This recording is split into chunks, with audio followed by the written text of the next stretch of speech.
Hi, my name's Mick Matthews, and I'm the Senior Programme Officer for the network of sex work projects, which is the Global Sex Worker Network. And I just want to welcome you to the first in the NSWP video series called Global Fund Basics. So this video is going to be about an overview of the history of the Global Fund, how it's structured, how it works, the 3 civil society delegations, and the 3 standing committees. Let's start with the history of the Global Fund. The Global Fund to fight AIDS, tuberculosis, and malaria was created in 2002 to raise, manage, and invest the world's money to respond to 3 of the deadliest infectious diseases the world has ever known. The mission of the Global Fund is to invest the world's money to defeat these 3 diseases. The idea for the Global Fund arose from a wellspring of grassroots political advocacy coming face to face with the imperatives of global leadership. AIDS, tuberculosis, and malaria are all preventable.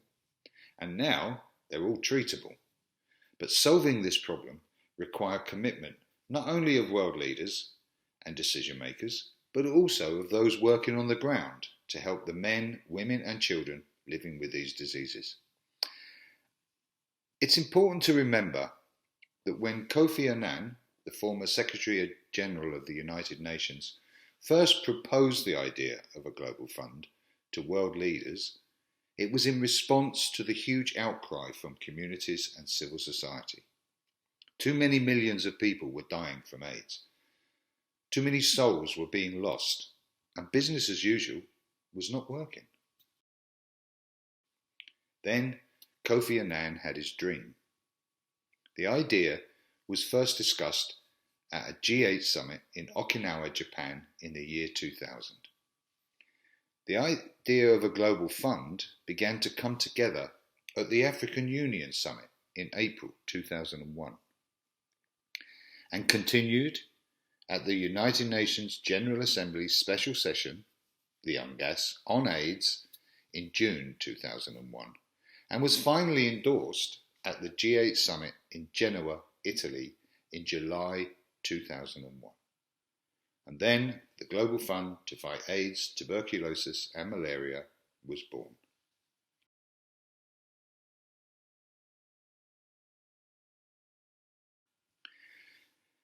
Let's look at the first office.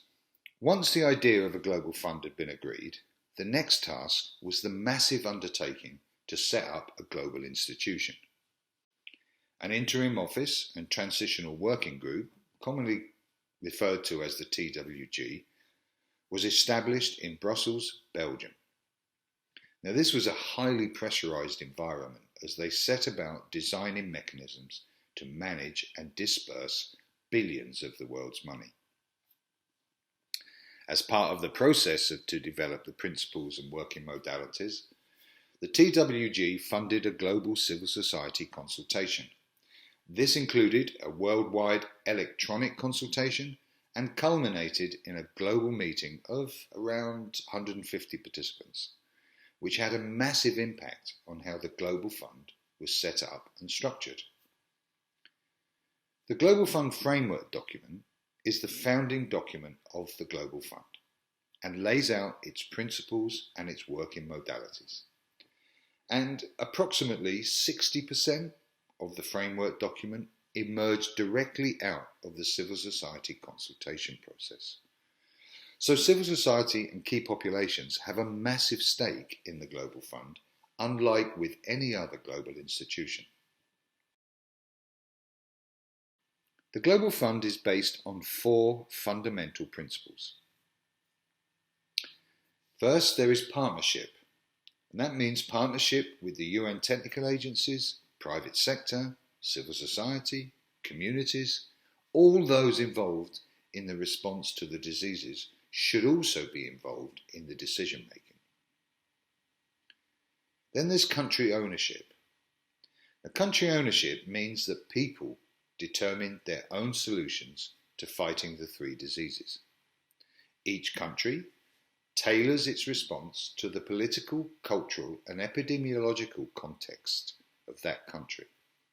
Unfortunately, this one is too often interpreted as government ownership, and key populations, like sex workers, struggle to have an influence on decisions. But the principle is country ownership. The third principle is performance-based funding. That means programs need to have proven, effective, and time-bound results in order to receive continued funding. Local fund agents, or LFAs as they are known, monitor and verify program for performance and results. And the final principle is transparency. The Global Fund operates with a high degree of transparency in all of its work, including applications for funding, funding decisions, grant performance, results, governance, and oversight. And all audits and investigations by the Office of the Inspector General, or the OIG, are openly published on the website. So the Global Fund is a really transparent organisation compared to what we were used to. It's not perfect, but it is very transparent. So then there's the core structures of the Global Fund. First, there's the board.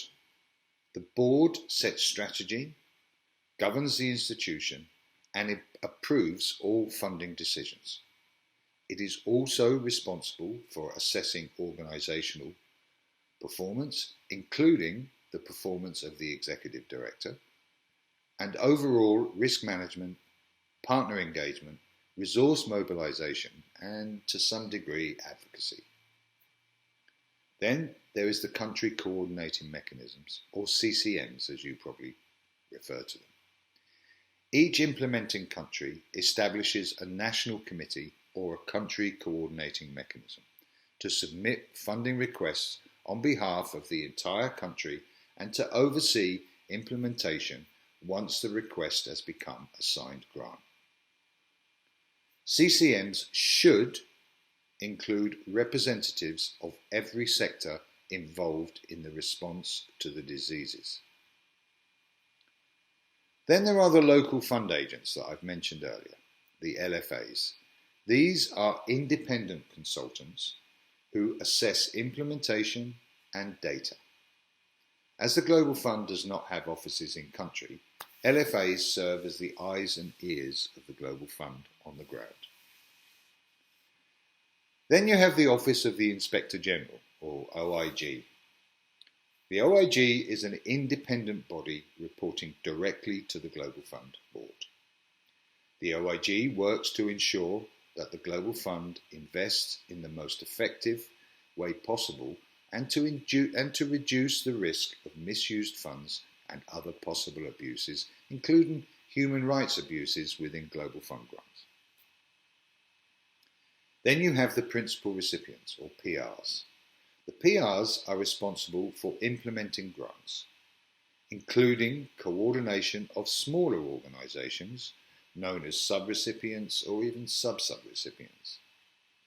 Principal recipients take on the financial as well as programmatic responsibilities of the grant.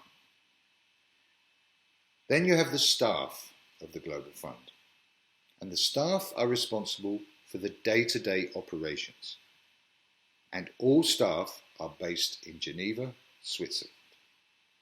And finally, there's the Technical Review Panel, or TRP. The TRP is an independent body of health, development and finance experts, and the TRP evaluates the technical merit of all funding requests.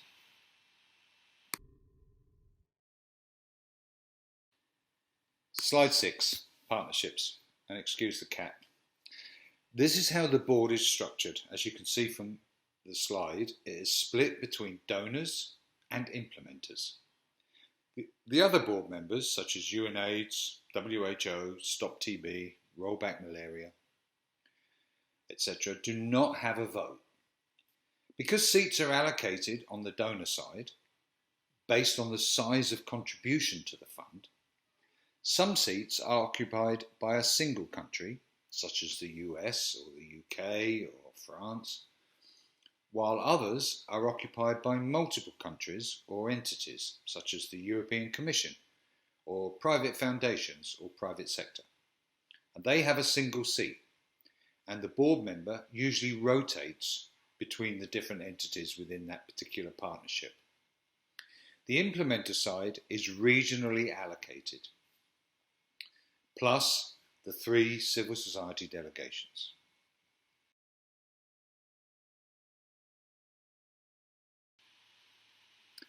There are 3 civil society delegations: the developed country NGO delegation, the developing country NGO delegation, and the communities delegation. And what's important about this that you need to really understand is that these delegations each have the same voting rights and therefore the same power as any other delegation around the board, around the table. So let's start with the communities delegation, which for me is the most important delegation. But the communities delegation members are drawn from communities living with and directly affected by the 3 diseases. The mission of the communities delegation is to ensure that the voices and issues of people living with and affected by HIV, tuberculosis or malaria influence the deliberations and decisions of the Global Fund to achieve greater and sustained impact for communities. And what that means is the communities delegation are working for you. They work for communities. They're of communities and they work for the communities. Then you have the developing country NGO delegation. The mission of this delegation is to seek to influence global fund policies and practices so that they are continually and appropriately responsive to the needs of those affected by AIDS, tuberculosis and malaria, and for NGOs and community-based organisations in the Global South. So the developing country delegation has its main focus on the Global South. Finally, there's the developed country NGO delegation. Their mission is to bring the voices and needs of civil society to the Global Fund. Their broader constituency includes delegation members of non-governmental organisations based in Western Europe, the United States, Canada, Japan, Australia, New Zealand, and international NGOs headquartered in developed countries.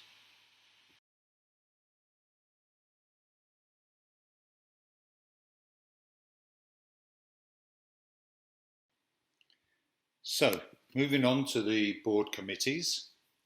There are 3 standing or permanent committees.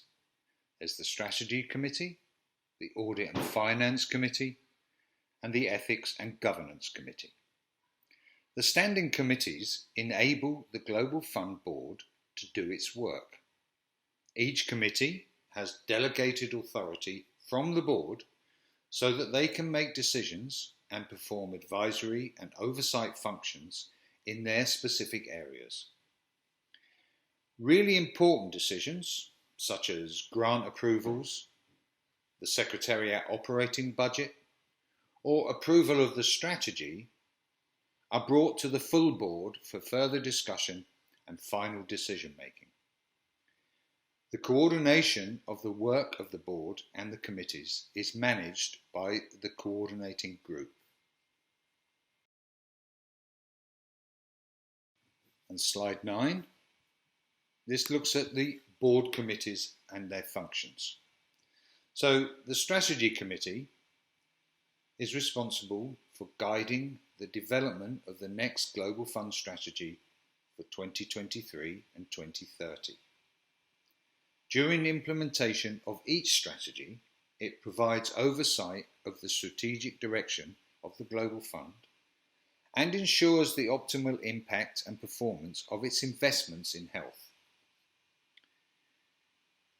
The Audit and Finance Committee, then its role is to ensure optimal performance of the corporate and financial operations of the Global Fund by providing oversight of the financial management of the fund's resources and the internal and external audit functions, and it also oversees and provides guidance on all financial issues.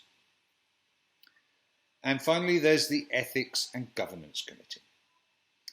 The Ethics and Governance Committee ensures that the Global Fund and its stakeholders all adhere to appropriate standards of ethical behaviour. It oversees implementation of the procedures and the operations related to the Global Fund's governance structure and its core governance functions. And while Ethics and Governance Committee members are nominated by Global Fund constituencies, they actually serve in their personal capacity.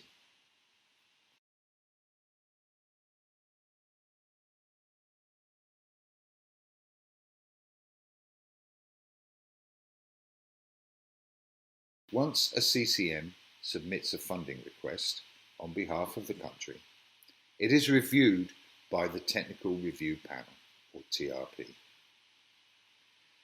This is an independent group of experts who do not receive a salary from the Global Fund, and they evaluate the funding request for technical merit and strategic focus. The TRP also has a role as an advisory body to the Global Fund Board in the development and implementation of the Global Fund strategy. Then there's the Grant Approvals Committee. After a funding request has successfully passed through the Technical Review Panel, it is then reviewed by the Grant Approvals Committee. The Grant Approvals Committee is a committee of senior Global Fund management, as well as representatives of civil society and communities, and technical, bilateral and multilateral partners. Among other functions, the Grant Approvals Committee reviews the final grant before recommending it to the Board of the Global Fund for final approval. And then there is the Global Fund Board. And the Global Fund Board reviews the recommendations from the Grant Approval Committee and makes decisions on funding a funding request. This is done most often via an email voting system, but sometimes face-to-face as well, depending on the situation. So that, very simply, very basic, it is the Global Fund basics after all, is how the Global Fund works and how it makes its funding decisions. The final slide, slide 11, are some contacts. There's the Global Fund website, which is really worth you spending time navigating and surfing on and seeing what information is there, because there is a lot of information on the Global Fund website. Not all of it translated into other languages, but there is quite a bit that is. The communities delegation have their own website, and you can see the link. The developing country NGO delegation and the developed country NGO delegation both have their own websites also. And the final link is for the NSWP Smart Guide to the Global Fund. And that can be found on the NSWP website. So that brings us to the end of this video. I hope it was helpful. I hope it was interesting. And I'll see you in the next video. All right. Bye.